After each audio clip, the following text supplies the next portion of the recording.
আশঙ্কাকে সত্যি করে ইসরায়েলের তীব্র আক্রমণ শানিয়েছে ইরান। শনিবার গভীর রাতে ইসরায়েলকে লক্ষ্য করে একের পর এক ড্রোন এবং ক্ষেপণাস্ত্র ছোড়া হয় ইরানের তরফে। চুপ করে বসে নেই ইসরায়েলও।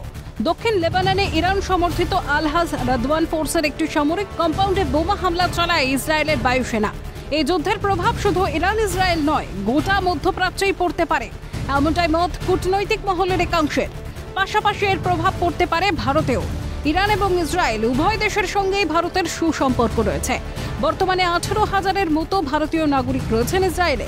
মূলত হীরের ব্যবসা, তথ্য প্রযুক্তি পরিচর্যাকারী হিসেবে কাজ করতে ভারতীয়রা ইসরায়েলে যান। প্রযুক্তি এবং উন্নত শিক্ষা ব্যবস্থার জন্য সারা বিশ্বেই ইসরায়েলের সুনাম রয়েছে। তাই উচ্চশিক্ষার জন্য বহু ভারতীয় নাগরিক ইসরায়েলে পাড়ি দিয়ে থাকেন। অন্যদিকে 5 থেকে 10,000-এর মতো ভারতীয় নাগরিক বর্তমানে ইরানে রয়েছেন বলে খবর। মূলত ব্যবসার প্রয়োজনেই ভারতীয় নাগরিকরা ইরানে পাড়ি দেন বলে জানা গিয়েছে।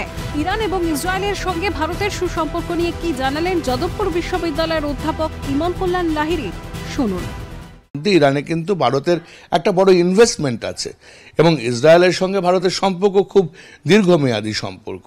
তো ভারতের উচিত যে যেহেতু ভারত বিকশিত ভারতের মধ্যে দিয়ে বিশ্ব মিত্রের ধারণা প্রচলিত করছে, ভারত যেন এর অংশীদার হয়ে মধ্যস্থতার জন্য আবেদন জানায় দুটি দেশকে।